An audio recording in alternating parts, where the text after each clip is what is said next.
Selamat pagi dan salam sejahtera bersama saya Konstantin Pahlawan dalam Berita Pagi Sabah edisi Jumaat 4 Disember 2020. Kerajaan negeri bersetuju untuk menerima pakai keputusan sekatan kemasukan ke Malaysia oleh warga negara Malaysia dan warga asing sepanjang tempoh Perintah Kawalan Pergerakan PKP bagi membendung penularan COVID-19. Menteri Kerajaan Tempatan dan Perumahan Datuk Seri Panglima Masidi Manjun berkata, panduan bagi prosedur pergerakan warga negara Malaysia dan asing terbahagi kepada 3 kategori. Antaranya syarat kemasukan ke Malaysia bagi 23 negara yang berisiko tinggi terhadap COVID-19 yang membenarkan kemasukan tanpa memohon kelulusan Jabatan Imigresen Malaysia JIM kepada diplomat, juruterbang dan kru penerbangan komersial atau jet peribadi. Syarat kemasukan warga asing ke Malaysia selain dari 23 negara yang disekat masuk pula memberi kebenaran tanpa memohon kelulusan JIM kepada diplomat, bermastautin tetap, pas jangka panjang dan pelajar Institut Pengajian Tinggi. Bagi prosedur keluar negara bagi warga negara Malaysia pula membenarkan tanpa memohon kelulusan JIM kepada diplomat dan petugas kedutaan Malaysia yang ingin bertugas di luar negara termasuk tanggungan masing-masing, pelajar yang menyambung pengajian dan mendapat tawaran beserta tanggungan, pelajar yang mengambil peperiksaan, pemegang pas jangka panjang di luar negara, bekerja dengan syarikat petroleum dan syarikat perkapalan, baru mendapat tawaran kerja serta mengiringi anak untuk belajar. Manakala prosedur masuk ke Malaysia bagi warga negara Malaysia membenarkan tanpa mohon kelulusan JIM bagi mereka yang pernah atau tidak pernah keluar negara dalam tempoh PKP.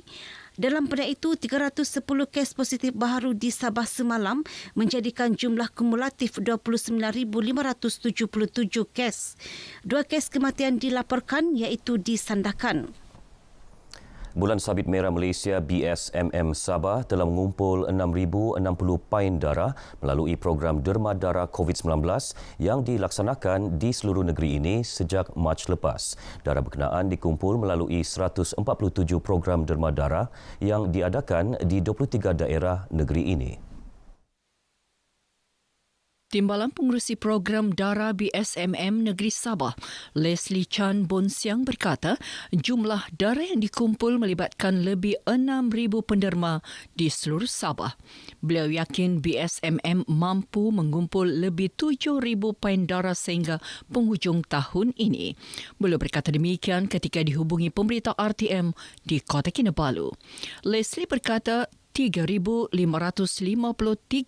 daripada 6,060 pain darah berkenaan dikumpul semasa fasa pertama program berkenaan yang diadakan Mac hingga Ogos lepas dengan melibatkan 95 program derma darah.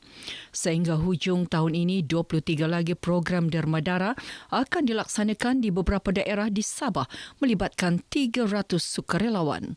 Bagi daerah Kota Kinabalu, 4 lagi program akan dilaksanakan bermula esok sehingga 27 Disember di bangunan BSMM Sabah.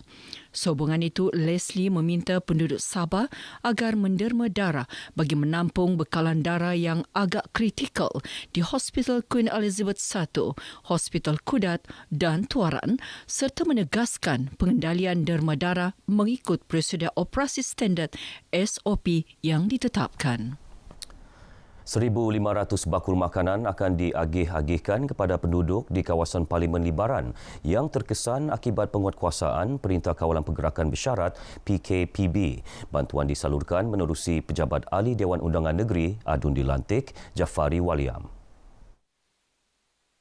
Ketika ditemui pemberita RTM di Sandakan, Jafari memberitahu fasa pertama agihan melibatkan penduduk kampung Kenangan Manis dan kampung Sinar Baharu di Batu 12 Sungai Manila, Sandakan. Bakul makanan yang diagihkan dari rumah ke rumah itu akan diberikan kepada semua penduduk tanpa mengira fahaman politik.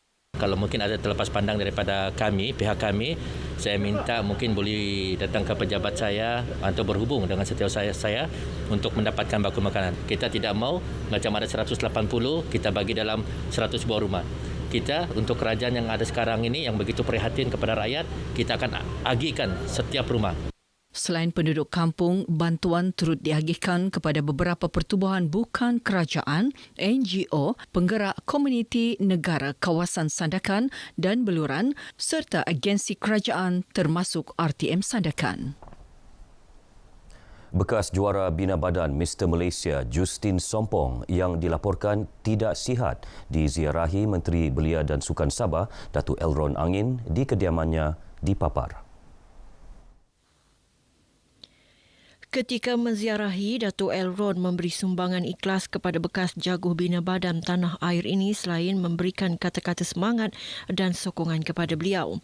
Datuk Elron yang juga bekas pelari pecut negara mengucapkan penghargaan atas jasa dan bakti yang dicurahkan Justin kepada negara yang secara tidak langsung membantu dalam pembangunan atlet sukan Bina Badan di Sabah.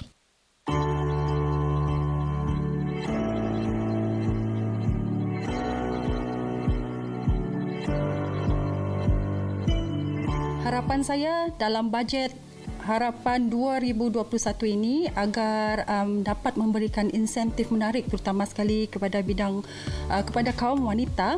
Sebagai contoh, memberikan insentif RM500 bagi kaum wanita menjaga kecantikan dan juga keterampilan diri. Harapan saya untuk bajet 2021 adalah agar pihak kerajaan dapat menambah lagi dana latihan khususnya dalam bidang kemahiran untuk individu-individu yang terkesan akibat pandemik yang telah dibuang bekerja agar dengan kemahiran ini mereka dapat menjana semula ekonomi negara dan dapat menyara ekonomi keluarga. Harapan saya untuk Belanjawan 2021 ini agar kerajaan dapat memberikan insentif kepada klinik-klinik swasta bagi menjalankan saringan COVID-19 ini, memandangkan saringan COVID-19 ini adalah wajib bagi setiap orang awam. Kami kehilangan banyak pekerjaan dan kami harap kerajaan dapat membuka peluang kepada kami untuk bekerja semula dalam industri perhotelan, pelancongan dan sebagainya.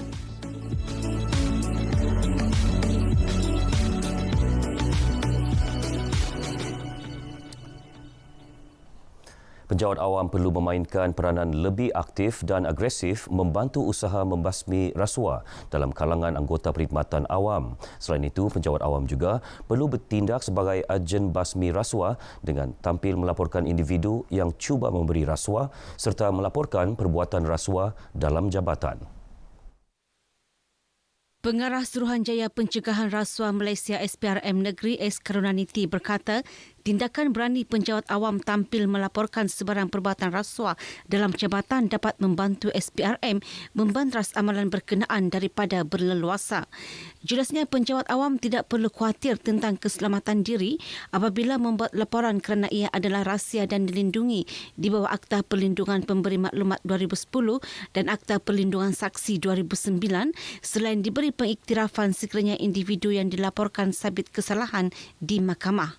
Beliau ditemui pemberita RTM selepas menjadi tetamu dalam seleksi konti bervisual di Radio Sabah FM di Kota Kinabalu. Setakat 2019, 3 penjawat awam di negeri ini tampil membuat laporan disogok kepada SPRM negeri. Dalam pada itu, beliau berkata SPRM mengguna pakai pendekatan digital untuk menghebahkan maklumat berkaitan amalan rasuah kepada masyarakat ketika negara berdepan pandemik COVID-19. Langkah-langkah pemuliharaan tapak warisan dunia Taman Kinabalu amat penting bagi mengekalkan status Taman Kinabalu sebagai kawasan terlindung warisan dunia.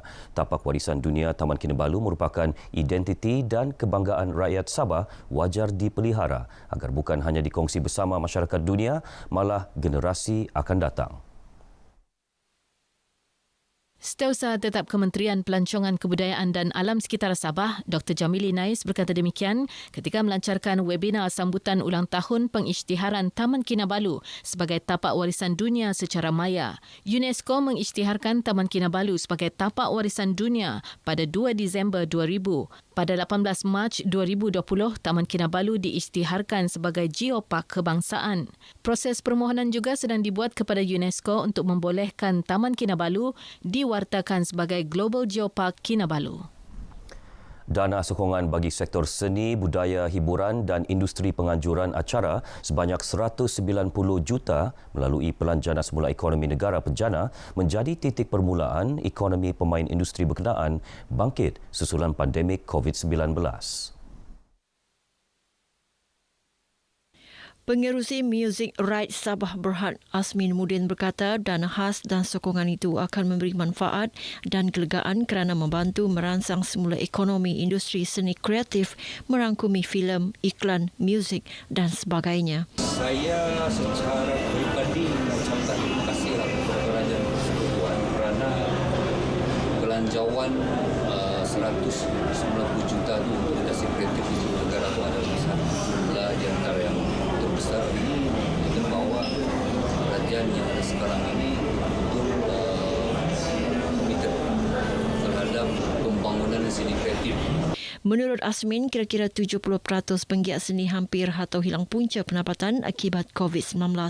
Beliau berkata demikian kepada pemberita RTM di Kolombong, Kota Kinabalu. Tingkat pembangunan infrastruktur serta jaringan internet di kawasan luar bandar itu antara tumpuan yang perlu diberi perhatian dalam Belanjawan Negeri Sabah 2021 yang akan dibentang pada 18 Disember ini. Beberapa ahli akademik Universiti Malaysia Sabah UMS berpendapat tanpa akses internet yang berkualiti bukan sahaja menyebabkan penduduk luar bandar ketinggalan dalam semua bidang terutama pendidikan ketika penularan pandemik COVID-19 kerana semua kaedah pembelajaran dilakukan secara alam maya. Jadi di sinilah kita mengharapkan bahawa bajet ini dapat memberi suatu kelebihan kepada masyarakat Sabah untuk memastikan bahawa kelangsungan kehidupannya lebih baik dalam aspek infrastruktur. Memangnya mengharapkan bahawa bajet kali ini memberi sokongan besar kepada negeri Sabah lah untuk memperkukuhkan lagi dan menguatkan lagi jaringan internet di negeri Sabah kerana sebagai institusi pendidikan kami sememangnya bergantung sepenuhnya kepada pembelajaran secara virtual. Kerajaan negeri harus menekankan untuk memperbaiki, meningkatkan kemudahan ini. Sebab kebergantungan ini bukan hanya dalam sektor yang melibatkan pentadbiran, tapi dia juga melibatkan semua masyarakat kan, khususnya dari segi dalam konteks perhubungan. Sekian berita pagi Sabah, jangan lalai, terus waspada. Pandemik COVID-19 belum berakhir. Saya Konstantin Pahlawan, salam sejahtera.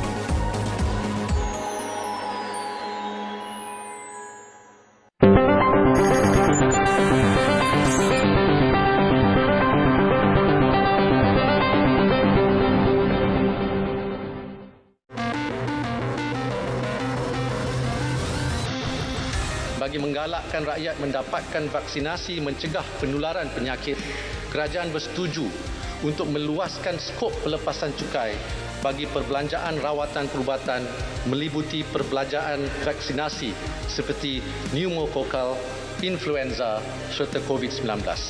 Pelepasan cukai ini diberi ke atas perbelanjaan vaksinasi bagi diri sendiri, pasangan dan anak-anak terhad kepada RM1,000.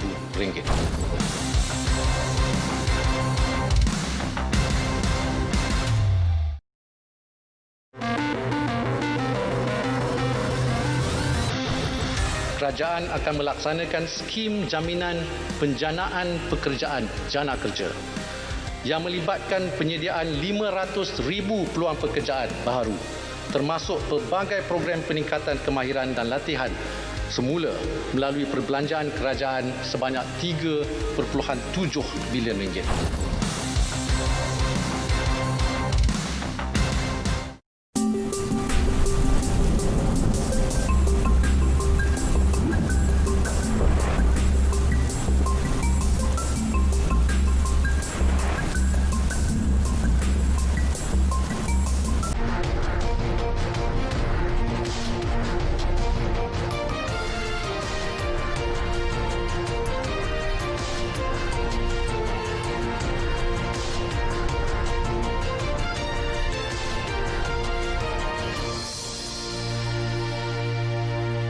Salam sejahtera dan salam hormat. Berita Pagi Sarawak edisi Jumaat 4 Disember bersama saya Debbie Amanda Padan. Sarawak dan Petroleum Nasional Berhad Petronas bakal menandatangani perjanjian penyelesaian komersial Isnin depan dalam satu majlis yang akan diadakan di Kuala Lumpur. Menurut kenyataan media yang dikeluarkan oleh Pengerusi Jawatan Kuasa Perundingan Negeri, Dato' Amar Asfia Awang Nasar, perkara tersebut telah dibincangkan dalam mesyuarat di Kuching semalam. Dalam mesyuarat tersebut, pihaknya telah diberi taklimat tentang perincian yang terkandung dalam perjanjian itu selain membincangkan manfaat yang dapat diperolehi Sarawak. Jelasnya kerajaan negeri dan Petronas masing-masing telah menarik balik tindakan undang-undang setelah bersetuju isu-isu berkaitan pengenaan cukai jualan negeri dan keputusan dalam mengurus pelombongan minyak di Sarawak di bawah undang-undang negeri perlu diatasi tanpa melalui proses mahkamah. Berikutan itu, perjanjian penyelesaian komersial telah dirangka hasil perbincangan jawatan kuasa bersama antara Kerajaan Persekutuan, Sarawak dan Petronas yang diketuai Menteri Kanan Kerja Raya Datuk Seri Fadilah Yusof dan Menteri Keuangan Tengku Datuk Seri Zafrul Tengku Abdul Aziz. Upacara menandatangani perjanjian itu akan melibatkan Setiausaha Kerajaan Negeri Datuk Ahmad Jauh Samion yang mewakili Kerajaan Negeri Sarawak, manakala Petronas akan diwakili oleh pengerusinya. Perincian berkaitan kandungan perjanjian tersebut akan dikeluarkan selepas majlis tersebut. Perusahaan kecil dan sederhana PKS di negeri ini yang terkesan akibat pandemik COVID-19 terus dibantu. Timbalan Ketua Menteri Dato' Amar Awang Tengah Ali Hassan berkata, sejumlah RM50 juta di bawah skim kredit mikro Sarawak SKMS telah diperuntuk tahun ini bagi menyokong golongan PKS.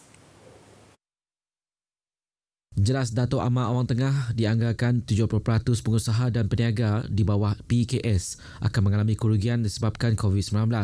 Sedangkan industri tersebut penyumbang terbesar terhadap ekonomi negara dan keluaran dalam negara kasar KDNK.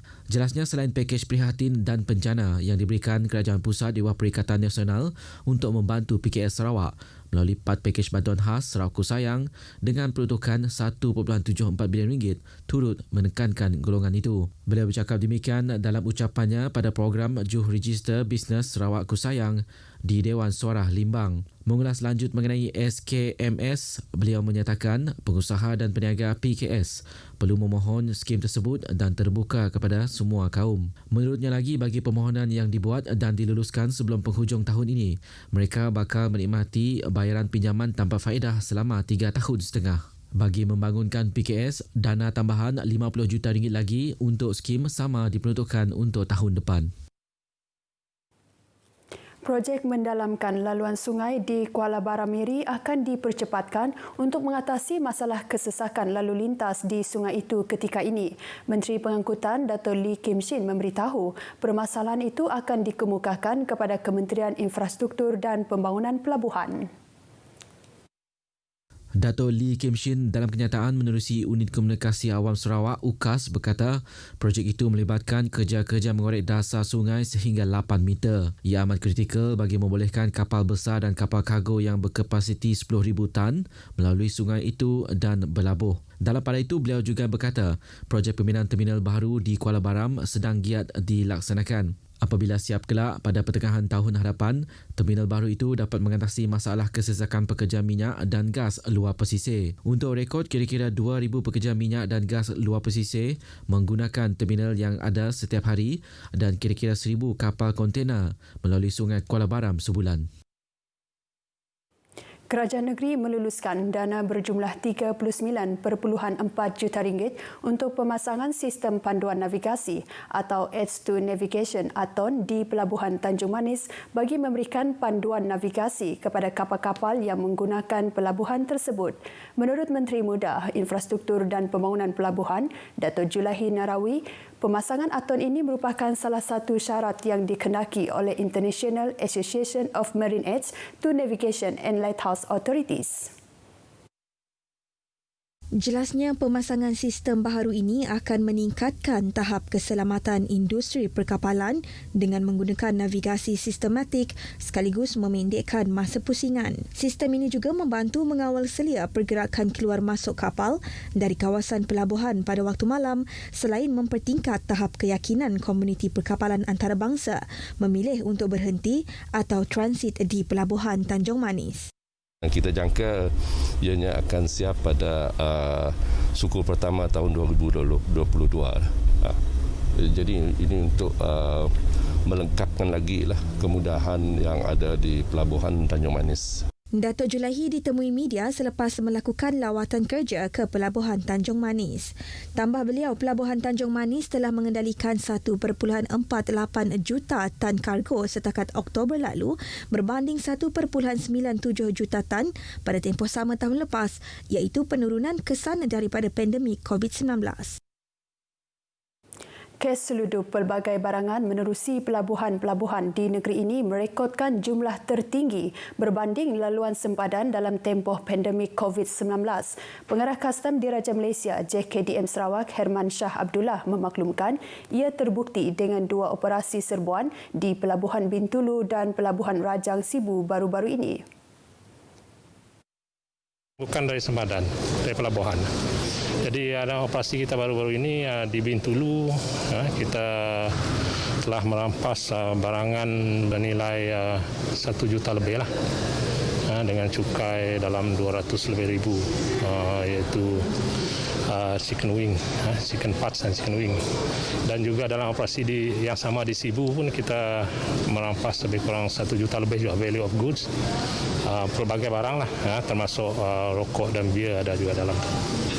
Jadi cukai dalam 300 lebih ribu lah. Kes penyeludupan sempadan tidak begitu ketara ketika pandemik ini berikutan laluan sempadan yang ditutup dan dikawal sepenuhnya kecuali kes-kes terpencil melalui laluan tikus. Herman memberitahu pemberita selepas mengadakan kunjungan hormat terhadap Ketua Menteri Datuk Patinggi Abang Johari Tun Openg di Wisma Bapa Malaysia Petra Jaya Kuching. Mengulas mengenai kes ugutan bunuh pegawai kanan JKDM Sarawak, Herman berkata pihaknya berterima kasih kepada Polis Diraja Malaysia atas tindakan pantas dalam menyiasat kes tersebut. Ujarnya sebelum ini pernah berlaku kes yang sama namun tidak begitu serius. Walau bagaimanapun JKDM akan terus mempertingkat operasi membantras kes seludup barangan di negeri ini. Kunjungan itu merupakan kunjungan pertama beliau selepas dilantik sebagai pengarah JKDM Sarawak yang baru yang berkuat kuasa Oktober lepas. Daerah Serian kini berstatus kuning apabila mencatatkan 1 kes positif COVID-19 semalam, menjadikan jumlah kes positif meningkat kepada 1,066 kes. Jawatan Kuasa Pengurusan Bencana Negeri JPBN Sarawak memaklumkan kes terbabit melibatkan seorang lelaki warga negara Indonesia. Kes terbabit telah menjalani saringan RT-PCR COVID-19 di sebuah hospital swasta di Kuching pada 2 Disember dan didapati positif pada hari yang sama. Berdasarkan siasatan awal, kes ini pernah balik ke Kalimantan, Indonesia dan masuk semula ke Sarawak pada awal bulan Oktober lalu. Kes juga tiada sejarah saringan COVID-19 sebelum ini dan tidak mempunyai kontak rapat kes positif.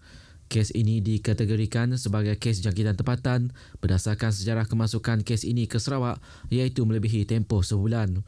Dalam pada itu, 1 kes baru telah pulih dan dibenarkan discharge dari hospital semalam. Jumlah kes yang masih mendapat rawatan dan diasingkan di hospital ada seramai 15 orang. Semalam juga terdapat 49 pesakit dalam siasatan PUI yang baru telah dilaporkan. Selain itu, 6 kluster di negeri ini dilaporkan masih aktif. Walaupun gelombang ketiga COVID-19 memaksa semua sekolah ditutup bermula 8 November lepas, namun sesi pengajaran dan pembelajaran dalam talian atau pembelajaran dari rumah masih lagi diteruskan termasuklah bagi kanak-kanak tabika.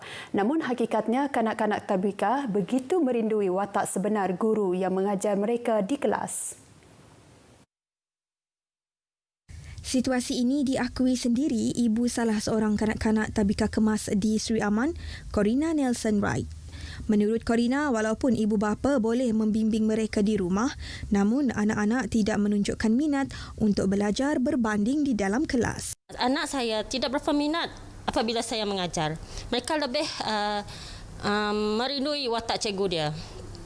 Sebab apa yang saya ajar, dia tidak akan terima sepenuhnya. Corina berharap COVID-19 ini akan segera berakhir agar segala aktiviti yang melibatkan pengajaran dan pembelajaran anak-anak tabika dapat berjalan seperti sebelum ini. Pembelajaran di rumah bagi kanak-kanak tabika mengundang banyak cabaran bukan sahaja kepada ibu bapa, malah guru yang terlibat. Namun, pemaju pendidik masyarakat kemas daerah Sri Aman tetap mengambil inisiatif menyediakan bahan kerja atau latihan kepada kanak-kanak ini. Sebagai guru menyampaikan pengajaran agak sukarlah dilaksanakan. Lepas tu kanak-kanak belum berapa mencapai target pembelajaran, macam silibus pembelajaran kami macam tidak berapa tercapai. Apabila kami telah selesai menyediakan di sekolah, kami akan menyuruh ibu bapa mengambil ke sekolah untuk dibuat latihan tersebut dibuat di rumah. Bergantung kepada latihan yang kita bagi. Kalau banyak, kita akan suruh dia buat dalam tempoh seminggu. Kalau dah siap, dia akan hantar balik ke sekolah. Hasil latihan yang dibuat kanak-kanak ini di rumah sebaliknya pula terkadang mengundang keraguan dalam kalangan guru mereka. Kalau di rumah, ibu bapa yang banyak membantu, mereka membuat kadang-kadang tulisan yang kita dapat kesan. Tulisan di sini memang dia macam contohnya. Ya, tetapi bila kita hantar kat rumah, tulisan yang dihantar tu terlalu cantik. Kita dapat kesan yang itu bukan kanak-kanak yang buat. Penghujung tahun 2020 ini juga turut mengundang rasa sedih dalam kalangan guru dan ibu bapa kerana tidak berpeluang meraihkan secara besar-besaran anak mereka yang akan menamatkan persekolahan di tabika. Untuk rekod tahun ini, lebih 200 kanak-kanak tabika kemas di daerah Sri Aman yang berumur 6 tahun akan memasuki alam persekolahan darjah 1 tahun hadapan. Paparan itu tadi mengakhiri berita pagi Sarawak hari ini. Terus patuhi SOP COVID-19. Saya Debbie Amanda Padan, sehingga berjumpa lagi.